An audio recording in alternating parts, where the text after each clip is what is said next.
As we reported earlier, President Obama met with the defense ministers of 20 nations this afternoon to figure out how best to stop the Islamic State group.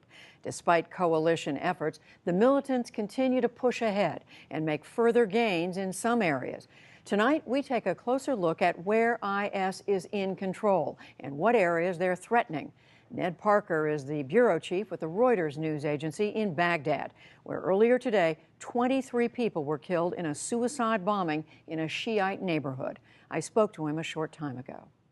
Ned Parker, welcome. First of all, what is known about who was behind this suicide bombing?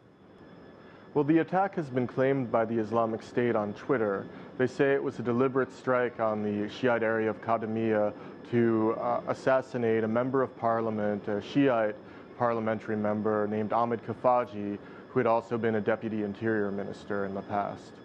What is the feeling there in Baghdad? What do people say when you talk to them? Is their sense that Islamic State is right on the edge of the city?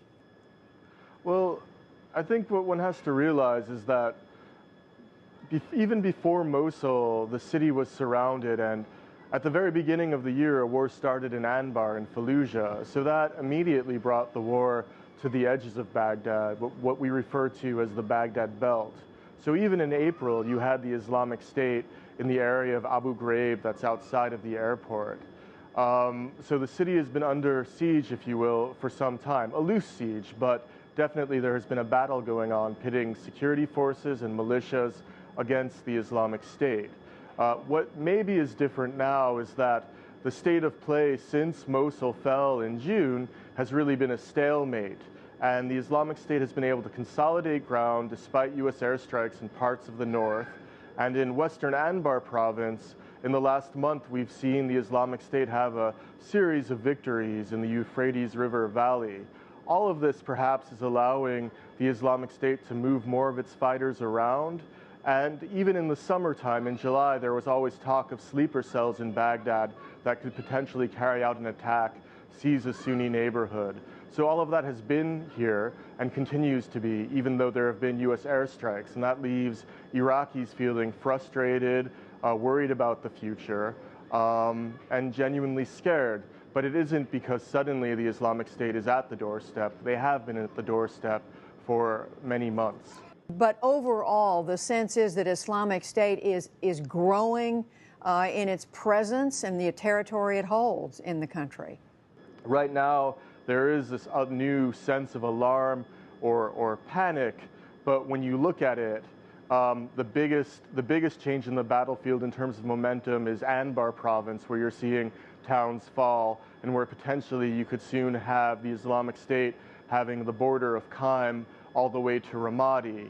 Now, if that happens, it really gives them a muscle and a corridor all the way from Syria to Baghdad's doorstep. It'll really allow them to mobilize their foot soldiers and to have a real propaganda victory.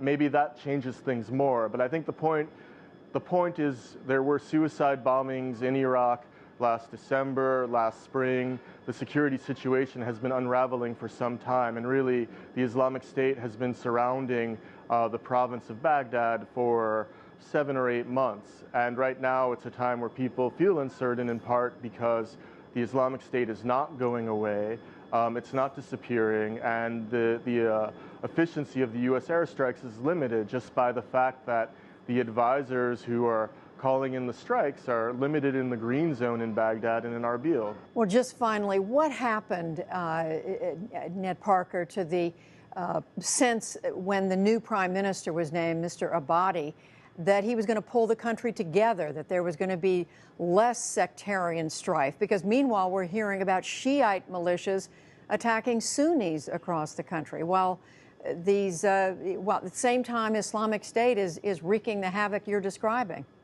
Prime Minister Abadi came in at a moment when really all control on the ground by the government was lost. Mosul, the fall of Mosul shattered the idea that the state could enforce any form of law and order. And the state that he inherited is a very corrupt one. It lacks efficiency. And when you look at the ground, Sunni areas are not controlled by their politicians who are in government. And many Sunnis are still playing it on the fence because when they look at Baghdad, they say, well, the government for the last 4 years, we found it oppressive. Militias are out now fighting alongside the Iraqi army, so what's better, the Islamic State or the militias and this weak government? And for Prime Minister Abadi, for him to suddenly wave a magic wand in the middle of a hurricane, it's impossible to expect that suddenly he could reverse things that are so entrenched on the ground. He has a very tough job. A long way to go and a tough job indeed. Ned Parker, we thank you very much. Thank you. Great being with you.